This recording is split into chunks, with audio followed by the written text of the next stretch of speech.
Alright, what's going on, you guys? Nick here with Nick's Strength and Power. So in this video I want to talk about, in my opinion, one of the greatest Arnold Classic winners of all time, and that is a bodybuilder by the name of Mike Francois. So Mike Francois was a bodybuilder from the 1990s, and as many of you already know, the 1990s were considered one of the greatest eras in bodybuilding and one of the most competitive eras in bodybuilding. Now, Mike Francois had a very successful debut in the IFBB. He would turn pro after winning the 1993 NPC Nationals, and he would win his pro debut at the Chicago Pro Invitational. Now, more impressive than that, he also won the 1994 Night of Champions as a rookie bodybuilder, and in that show, he beat an incredible lineup of guys. So at the 1994 Night of Champions, you had Nasser El Sambadi, you had Al-Q Gurley, you had Mike Quinn, you had Johnny Morant, David Dirth, you had Lee Priest, Thierry Pastel, Jim Quinn, and many, many others. It was a very, very stacked competition, and it was very impressive to see a rookie bodybuilder win a competition like that. So right off the bat, there's a lot of hype with this guy and a lot of potential surrounding this guy. Now, if that weren't impressive enough as a rookie bodybuilder in the 1990s going up against some of the best guys of all time in the history of the sport, the following year in 1995, he'd win the Arnold Classic. Now, in that 1995 Arnold Classic lineup, Mike Francois beat guys like Aaron Baker, Charles Claremont. You had Lee Labrada, Andreas Munzer, Lee Priest, and Flex Wheeler all in that lineup, and he beat every single one of them. Now, keep in mind, at this point in time, Lee Labrada was considered a top threat to the Mr. Olympia title. He was a multiple-time runner-up at this point, and then Flex Wheeler would go on to be the Mr. Olympia runner-up. And Flex Wheeler had also just won the 1993 Arnold Classic. So not only did Mike Francois beat an Olympia runner-up, he also beat a former Arnold Classic champion.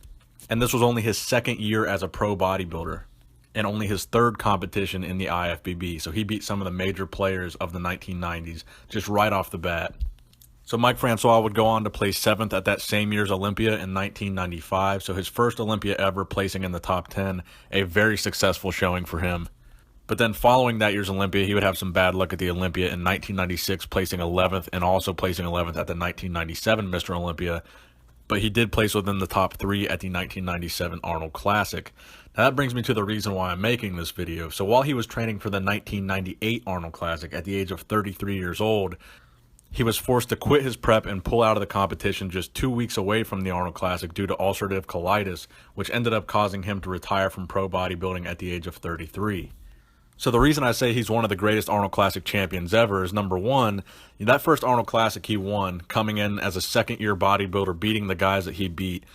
That's arguably one of the most impressive things a rookie bodybuilder can do in their second year, is beat guys like that and win the second biggest show in bodybuilding just right off the bat.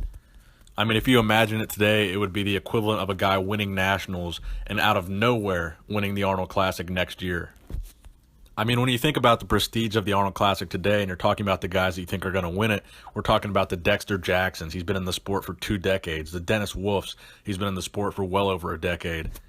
Cedric McMillan, a decade. Rolly Winkler, almost a decade. So when we're talking about top guys at the Arnold Classic, we're talking about guys that have been top pros for 10 plus years. So I just want to give you guys some perspective on how big of a feat it is to just come out of nowhere and win the Arnold Classic like that, especially in the 1990s when the lineups were much more competitive, arguably, than today's lineups. Now, the placings were one thing, but if you looked at Mike Francois' overall physique, this guy had an amazing physique, specifically his back development. This guy had a crazy and thick, just dense, shredded back, and that's one of the things he was known for. He was like the next Dorian Yates in that sense. But it wasn't just his back. He had massive thighs, he had massive arms, he had massive calves. He would come in with that crazy rock-hard granite condition. This guy really had it all. He was a complete bodybuilder. The only weak points you could really find in his physique would probably be his delts and maybe his midsection on times where his midsection came in a little bit too full. But again, we're talking about a guy whose pro career only lasted 4 years, so the photos we're seeing of him weren't him at his peak. I mean, this guy had plenty of more time to compete, plenty of time to perfect his physique, and plenty of time to improve, but he didn't get to do that. So even though you can point out a few weaknesses in his physique, I mean, you got to keep in mind, this guy was only a pro for 4 years. He didn't even have half a decade to work on those things.